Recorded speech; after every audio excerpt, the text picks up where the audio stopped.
नमस्ते सभी को। मैं आशीष आज एक नया वीडियो के साथ। काफ़ी दिन हम लोग वीडियो नहीं लेके आए थे, तो उसके लिए हम लोग क्षमा प्रार्थना करते हैं आप लोग से। अभी से हम लोग वीकली एक वीडियो लेके आएंगे। कोशिश करेंगे शेयर बाज़ार का, भारतीय शेयर बाज़ार का ऊपर हम लोग बात करने के लिए, जो वीकली स्ट्रैटेजी के ऊपर, नॉट स्ट्रैटेजी, आप ऐसे सोच सकते हैं जो वीकली परफॉर्मेंस क्या हुआ है और विदेशी शेयर बाज़ार कैसे चल रहा है, उसके ऊपर हम लोग बातचीत करेंगे। तो चलिए शुरू करते हैं। लास्ट वीक का शेयर बाज़ार, सेंसेक्स कैसे रहा, निफ्टी कैसे रहा और वर्ल्ड का शेयर बाज़ार में क्या चेंजेस हुआ या आपका निफ्टी और सेंसेक्स में क्या हलचल हुई, उसके बारे में हम लोग डिस्कस करेंगे।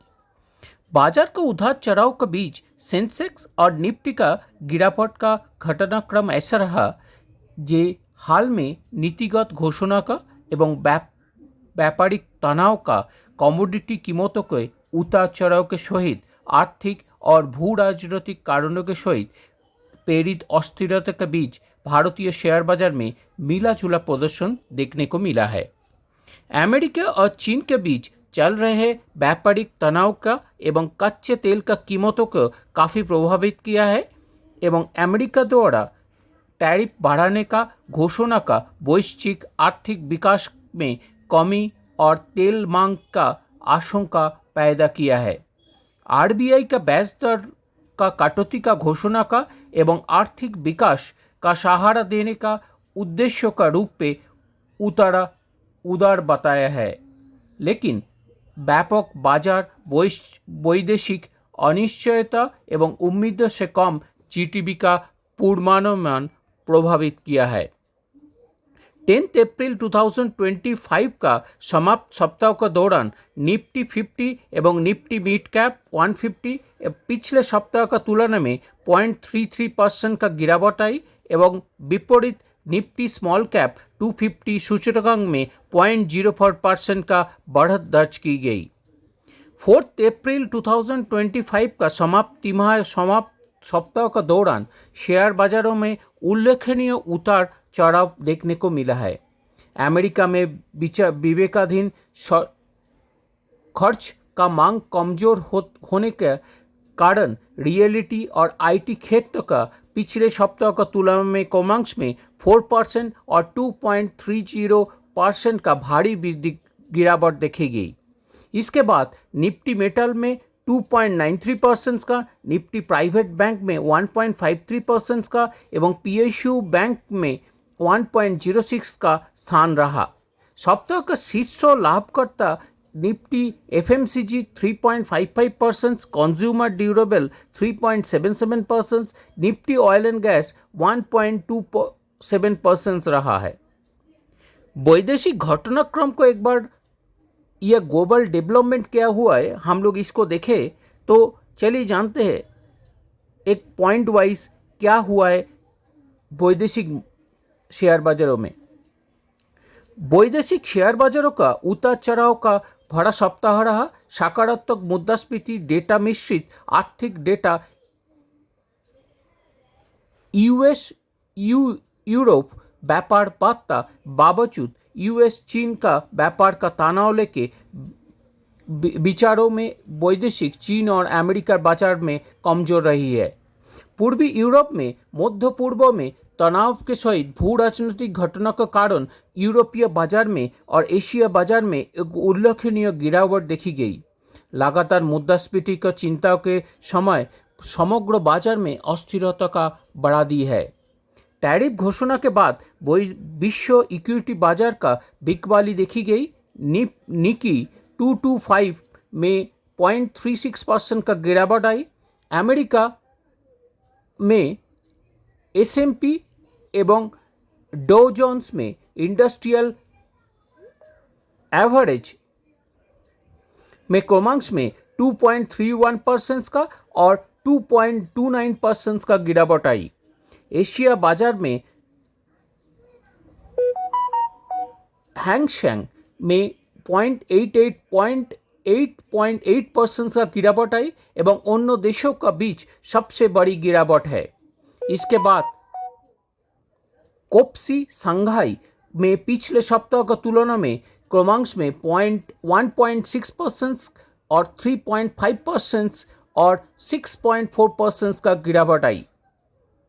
तो ये है कोप्सी, शंघाई एंड FTSE, ये तीनों मार्केट में ये तीनों 1.6%, 3.5% और 6.4% का गिरावट देखी गई।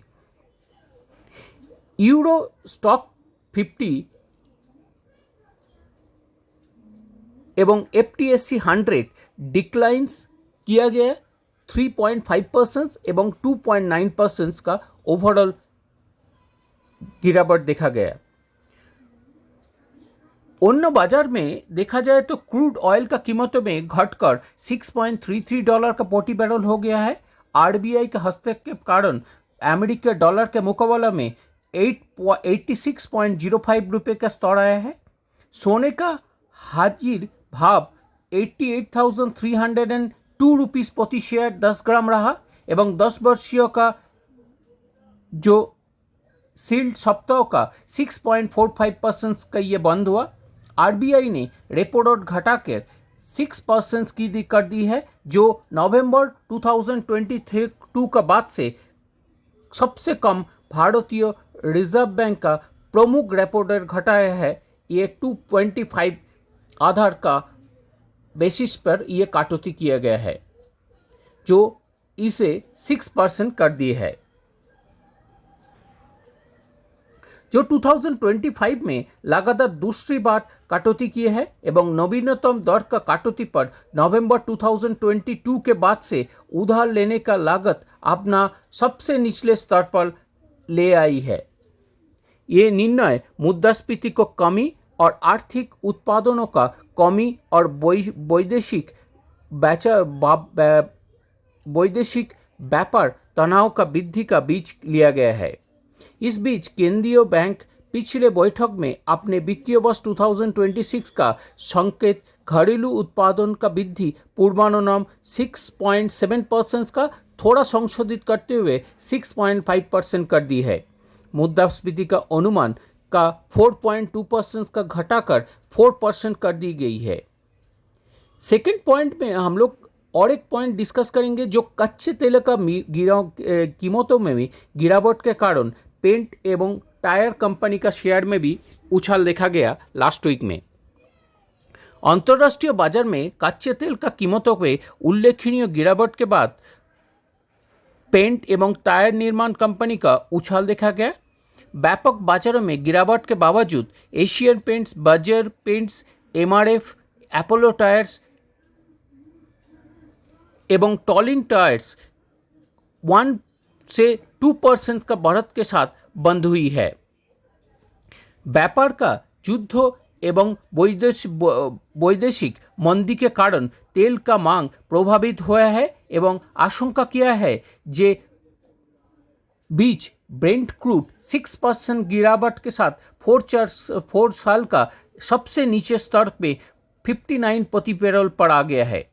पेंट एवं टायर उत्पादनों में इस्तेमाल होने वाली कच्चे माल के कच्चे तेल का उसका डेरिवेटिव का हिस्सा में 55 to 80% है। इसलिए कच्चे तेल का माल में कम लागत के कारण कंपनियों को लाभ होने का एक आशा रखते हैं।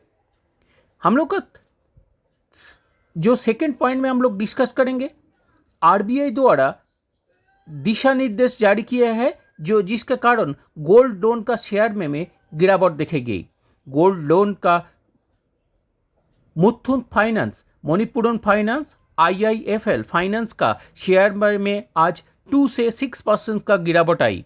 एक गिरावट RBI गवर्नर का संजय मल्होत्रा द्वारा घोषणा की जाने के बाद आई है, जो केंद्रीय बैंक का सभी विनियमित संस्थाओं का गोल्ड लोन पर व्यापक दिशा निर्देश जारी किया गया। कुछ दिशा निर्देश पूर्ण भुगतान के बाद गिरवी रखे गए सोने का वापस का पाने के लिए 7 कार्य दिवस के समय सीमा करना है एवं सोने का नीलामी में पारदर्शिता बढ़ाना भी शामिल है। ये कदम हाल की वर्षों में सोने का आधारित ऋण पर तेजी से वृद्धि और ऋणदाताओं का बीच बढ़ती और अभियोगों को रिपोर्ट के बाद लिया गया है। चौथी तिमाही का हम लोग को जो फोर्थ पॉइंट जो बाजार का सबसे जो और एक जो चौथे तिमाही का शुद्ध लाभ दुगना वृद्धि के साथ ट्रांसफार्मर और रेक्टिफायर्स में शेयरों में उछाल देखा गया। ये सब लास्ट वीक का आपको पॉइंट्स हम लोग बता रहे हैं जो लास्ट वीक में मार्केट रियलाइज़ किया, वैदेशिक बाजार रियलाइज़ किया। तो ट्रांसफार्मर और रेक्टिफायर्स इंडिया का शेयर लगातार दूसरे दिन 5% उछाल के साथ अपर सर्किट लगा था एवं मार्च तिमाही में कंपनी का समेकित शुद्ध लाभ में दुगुना से अधिक बढ़कर 94.20 करोड़ हो गया है। कंपनी का क्वार्टर 4 फाइनेंशियल 24 में 41.62 करोड़ था, शुद्ध लाभ दर्ज किया था। इसी बीच परिचालन से इस राजस्व साल दर साल लगभग 32% बढ़कर 676 करोड़ हो गया है। तो यह रहा हम लोग पिछले वीक का बाजार का डिस्कशंस। कल शुरू होगा एक नया वीक। हम लोग उम्मीद रखेंगे जे आगे शेयर बाजार को काफ़ी सारा न्यू डिसीजन देखने को मिलेगा। एंड इसी के साथ मैं आशीष आज का सत्र समाप्त करता हूँ। इसी के साथ जुड़ा रहिएगा हमारे साथ। हम लोग एवरी वीक आपके लिए लेके आएंगे market review, Indian and international market. Okay, धन्यवाद।